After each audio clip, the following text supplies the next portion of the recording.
Mallory Maddox on your Action 12 News. The Joplin city manager finds himself in the hot seat when it comes to answering questions about a former police chief. There could be a common thread between all the suspects in the Joplin murder cases. And after 38 years of teaching the area's best and brightest, one local college professor is calling it quits. Good evening. You're watching Action 12 News at 6. I'm Mallory Maddox. And I'm Jimmy Seidlecki. More than a year has passed, and people are still wondering why the former Joplin police chief received severance pay if he did in fact leave on his own. The Joplin Globe has even sued the city to get that information. It has some people thinking the city misled the public. Action 12's Kent Faddis spoke with the Joplin city manager today to find out if that was the case. Kent? Mallory, Joplin city manager Steve Lewis says he acted in the best interests of the city and stands by his decision. When Joplin Police Chief Ed Dennis resigned from his position more than a year ago, it led to some questions. The reason because the chief received severance pay even though he supposedly left voluntarily. Court documents reveal that disciplinary action was taken against the chief, but the city manager denies that the chief was forced out. So it was really my duty, my responsibility to deal with the personnel situation that arose. But having said that, the chief did voluntarily resign, and it was disappointing to me because we had to make adjustments to keep the department moving forward. Dennis received more than $5,000 in severance pay, but a lot of this information would not have been available if not for a lawsuit brought against the city. So this has left many Joplin residents suspicious. Well, I think they should have been more upfront with that. You know, they kind of were hiding things, and I don't think you should when you're in public office like that. Personally, I think it was probably a cover-up. I think they probably asked him to leave, and that's the only reason you give him severance pay. But the city manager says that this was a personnel issue and that the city didn't think the information should be made public. They should be kept confidential. That was our opinion, as well as another another attorney's opinion as well, that these were closed documents. What we sought, what we received through the court process was clarification of that, and what we're doing today is abiding by Judge Dowley's decisions. Another city employee did receive severance pay. Leroy Getchell, I should say, the city's finance director, received more than $10,000 over a 10-week period. Now, Kent, this controversy's been going on for quite some time now. How much did the lawsuit end up costing the city? Well, it was pretty expensive, Mallory. It cost the city more than $5,000.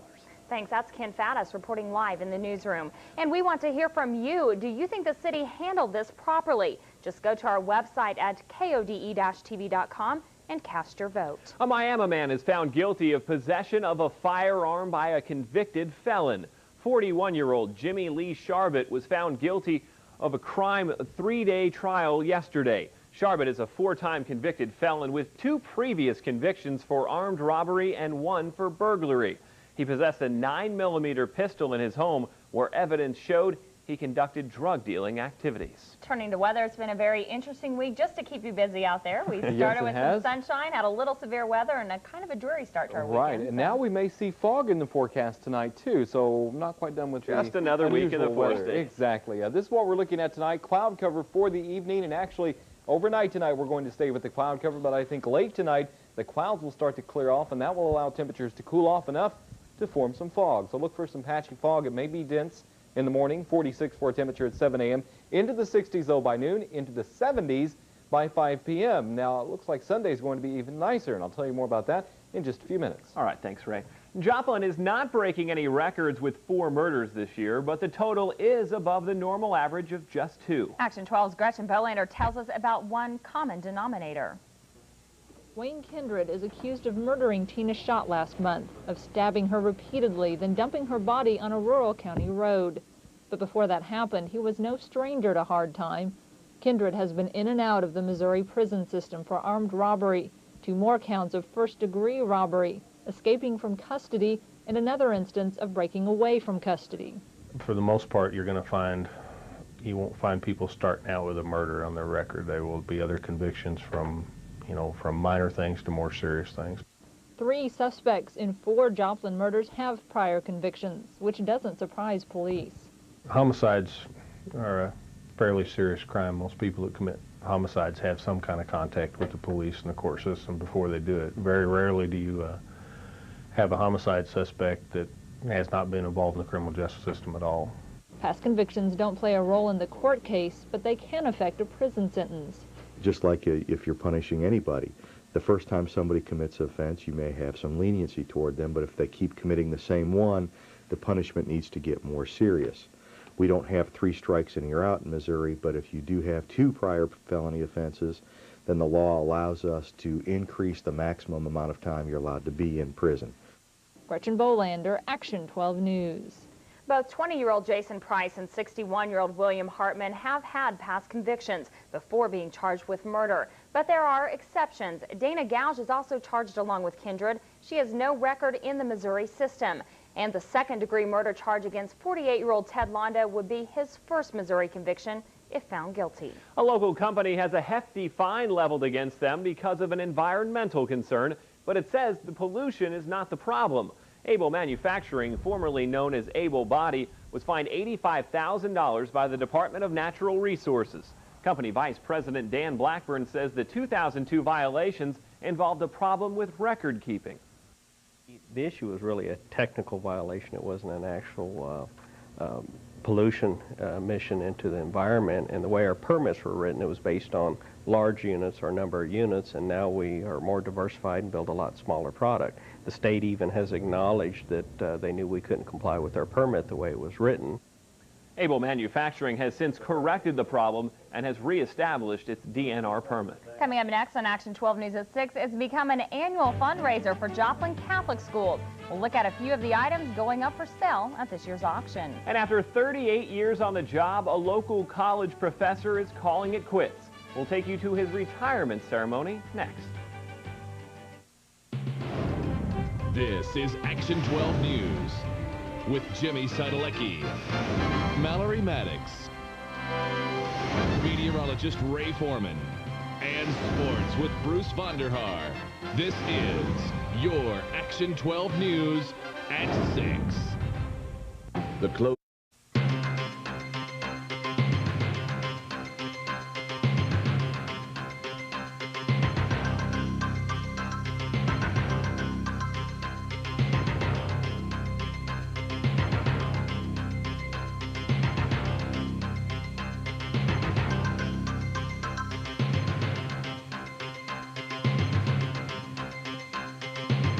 You're never too young to... A local school newspaper wins top state honors. The Missouri Southern State College paper, The Chart, was named best in the state at a Missouri College Media Association's annual convention. This year marks the 5th time The Chart has received this award since 1994. We're up here every day working hard, morning, afternoon, night. And we actually have a really small staff and not as much equipment as some of these other schools do that we compete against, but yet we still compete with them and we win. Campus newspapers from 28 colleges and universities competed at this year's convention. Missouri Southern State College learns it will be losing a longtime faculty member. Dr. Larry Martin, Vice President for Academic Affairs, announces he will retire after this school year. Martin has been with Missouri Southern for 38 years. He has acquired a lot of knowledge about higher education, about this college, about our students, our programs. So he's, as I said, in 38 years, he's become a very valuable individual, and we really are going to lose a lot when he leaves. As far as satisfaction, it probably comes from the teaching, and I think most people would say that.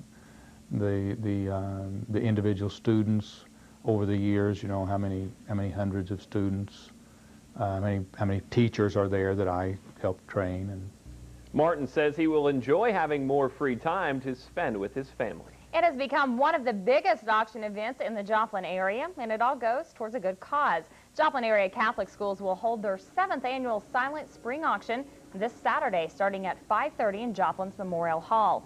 Some of the highlights of the auction, it includes a restaurant and vacation packages, sports memorabilia, and a Disney cruise to the Caribbean and Walt Disney World. All the money raised will go towards area Catholic schools. Coming up next on Action 12 News at 6, it continues to be a strange year for the Kansas City Royals. Now they make their way to Toronto, where there is a very serious concern about the SARS virus. Bruce will have more on that story in sports, but first, Ray standing by in the Weather Center. Ray? Yes, it is very cool out there this evening. If you're headed out, you might want to take along a light jacket. Now, overnight tonight, we're going to see the clouds that we have in place right now starting to clear off. That could lead to some fog to start off tomorrow morning. However, the rest of the weekend is really improving. Details coming up next. Plus, the wireless connections weather-wise question today: how much of an impact does hail have on the farming community? The answer coming up.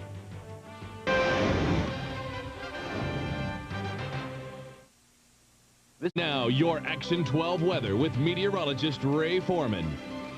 Well, as advertised, a kind of dreary day. The rain did move back in around noon, Right. as forecasted by Ray Yes. Foreman last night. Now, hopefully, it'll get out of here for the weekend. It will, just in time for the weekend. The first part of it tonight, I guess everyone considers Friday night Yes. part of the weekend. I do. It's going to be cloudy. It's going to be cool, too, so take along a jacket. After that, though, a very nice weekend in store. 56 for temperature right now in Joplin. So, yes, it is a little on the chilly side. The cool temperature is a result of cloud cover today and also the rainfall that we had from earlier today. Now, down to the south of us, 55 in Pineville, 59 in Miami. Overnight tonight, we take these temperatures on the local cast towards 6 a.m., and we will be actually in the mid-40s for temperatures. And one of the reasons for that, the skies are going to be clearing out right at about 6 a.m., and as temperatures cool off this much, as a result of the rainfall we had, we'll probably see a little patchy fog around the area, and some of that could be dense for the morning hours. During the afternoon, though, we climb through the 60s already at lunchtime and into the 70s by 5 o'clock tomorrow afternoon, and this is just the beginning of our warm-up that we're going to see here in Joplin. We could see a few spots actually hitting 80 as we get towards Sunday afternoon. Now, as far as the clouds, yes, we are still socked in with the cloud cover. It's all the result of the upper-level low off here to the east of us. That's going to continue to track away. As it does, high pressure is actually going to be building into the west of us, and this is going to be our saving grace, you might say, for the weekend weather, because that is going to clear the skies out, especially as we get towards 6 a.m. High pressure starts to build in, but also, as I mentioned, once the temperatures cool off this much, we're going to replace the clouds at 6 a.m. with fog. I would say probably by 9 or 10 o'clock we'll start to see that fog burning off, and during the afternoon plenty of sunshine as high pressure is centered right overhead. Now, not only do we have high pressure at the surface, also in the upper levels of the atmosphere and out to the west of us. Once high starts to move on to the east of us by tomorrow evening, southeasterly winds are going to come back into Joplin. That's going to help with the warming for Sunday. The southerly winds we see out to the west of us tomorrow will be right here in Joplin. We also add into the fact that we're going to see clear skies right on through the weekend as a strong upper-level ridge is building to the west of us. That will keep skies clear for the weekend, and our weather will be dry for the weekend as well. Now, for tonight, cloudy and cool. Patchy fog developing late tonight, down to 45 for the low with north winds at about 5 to 10 miles an hour. Keep in mind the clouds will disappear by sunrise, but we're going to replace that with some patchy fog. Temperatures in the 40s to start off the day with light northeast winds. And during the afternoon, a high temperature of 70. Mostly sunny skies, though, definitely warmer than what we saw for today. And the weekend, Sunday, 78 for a high temperature. So very nice as we go into the second half of the weekend. 70s for next week's highs, but unsettled weather for Monday, Tuesday, and Wednesday. So definitely we are fortunate that the unsettled weather is happening on work weekdays rather than the weekend. Good point. I look forward to the weekend, but now I can't use an excuse to sleep in like I did this morning. So. Right, exactly. You have to get up early. Be outside tomorrow. Hey, I mentioned the weather-wise question for today. What impact does hail have on farming?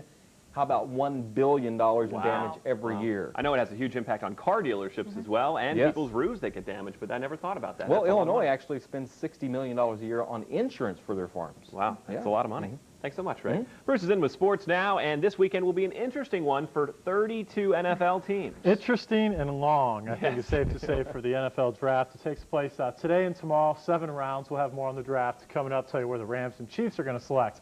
Plus, high school baseball from this afternoon. Joplin in action, hosting Fayetteville. We've got highlights of this one, plus news on the Royals as well. Stay around. Let's go play and spend the day at Grand Lake Casino. And now, your Action 12 Sports with Bruce Vanderhaar. The Kansas City Royals are in Toronto to start a series with the Blue Jays tonight, but there's much more on their minds than trying to improve on their 16-3 record. The team is concerned by the SARS outbreak and brought with them, among other things, bottles of disinfectants. Toronto is dealing with 160 cases and 16 deaths so far. Outside of Asia, Canada has been the country most affected by SARS. The team plans to stay close to the hotel and avoid all autograph seekers. Particularly great about going there. They say it's safe, so I'm assuming it's safe if we take the precautions that we need to take. However, I'm not thrilled. What is it that you're going to do to make sure you cut down on the risk? What have they told you, and what are you going to abide by? We're going to stay in the room, stay in our room and just go to the stadium and back, avoid contact with people, and avoid congested areas that are enclosed. Can't help but be, worried about it, so just going to take every precaution that our trainers tell us to do, and, try to stay away from people and just go there and play ball and get out of town, I know we're going to make a lot of people mad because we're not going to be able to sign autographs in groups of people, handshakes, no public transportation. The Royals are underway. We'll have highlights at 10. High school baseball from Joplin. Kirk Harriman's team hosting Fayetteville. First inning, a 1-1 game. Jason Sullivan with a base hit to right center. That scores a pair of Eagles, and that gives them a 3-1 lead. Joplin sends Chris Riggs to the mound. He gets a strikeout to end the second inning. Right now, fourth inning, Joplin leads 3-1. We'll pass along scores of this scheduled doubleheader tonight at 10. Another Seneca basketball player is signed to play college ball next year. Dale Hunter is off to Leavenworth, Kansas to play for St. Mary College, an NAIA Division II school. Hunter was a 2-year starter for the Seneca basketball and football team. For the basketball squad, he was a first-team All-Big 8 selection this year, averaging 14 points a game and shooting 60% from the field and helping the Indians to a 24-3 record. His teammate Heath Sitton signed earlier this week with the College of the Ozarks. It will be a busy couple of days for the NFL this weekend. Tomorrow, the 68th annual draft takes place at Madison Square Garden in New York. There will be a total of 262 selections made in 7 rounds. Rounds 1 through 3 tomorrow beginning at 11 a.m. and then 4 through 7 on Sunday. Here's a look at the order of the draft. The Bengals, of course, have already signed USC quarterback Carson Palmer. Detroit likely takes Michigan State wide receiver Charlie Rogers with that 2 pick. Then comes Detroit 3 with the 2 pick. Houston with the 3 pick will make one of their 13 selections in the draft. The Jets traded up today with Chicago to get that 4th pick. Dallas will pick 5th, followed by the Cardinals, the Vikings. The Rams will go at number 12. They will likely pick an offensive lineman or a linebacker. The Chiefs at the 16 spot likely take a defensive end or a running back. It's very interesting that the Chiefs in the early rounds will likely draft a running back. There's still a lot of question marks right now with Priest Holmes, his injury, whether he's going to hold out once the season starts. So it's going to be a very interesting day to see what the Kansas City Chiefs do Saturday and Sunday. Isn't it incredible how big of a deal this has become? Really, it used to be held like on a Tuesday and no one watched it. And now everybody watches and everybody waits for a team to mess it up, which the Bengals usually do, but I think this year they're making a good pick. And also the Rams, Mike Martz is so unpredictable. There's no telling who they're going to take in this draft. So it's going to be fun to watch tomorrow and see what happens. I know what you two will be doing. I'll be watching the draft. Okay. You bet. We'll be critiquing Mel Kiper's hair. That's right. Hasn't moved in 6 years. No, wind tunnel tested.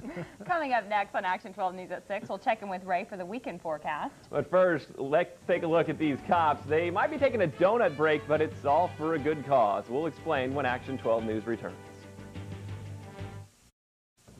In Chicago, cops competed in the World Cop Donut Eating Championship. Nearly 30 police officers took part for bragging rights on who can eat the most donuts, not to mention more than $2,000 in prizes. Proceeds went to the National Law Enforcement Officers Memorial Fund in Washington, D.C. The fund maintains the wall where names of police officers killed in the line of duty are kept, and 9 donuts in 3 minutes was good enough to win that contest. And you and Bruce were saying that you could do more than 9 donuts. I expect more from our members of the so. law enforcement community. There is a lot of powder on those donuts. You just dip them in milk, soften them up a little bit. You can get more than 9 down. So coming up tonight at 10, you guys are going to try it? That'll be the sportscast tonight at 10. Yeah. Bruce jamming 9 donuts down. No, Bruce and Jimmy. It sounds like you guys have already tried this before. I'm conceding the competition to Bruce on this one. How about the weekend? The weekend is very nice. We're going to see plenty of sunshine after morning fog tomorrow with highs in the 70s. All right, thanks, Ray. That's going to do it for Action 12 News at 6. You won't want to miss tonight at 10. Salon services provided by BioSkin. Custom services, custom products, and a full service.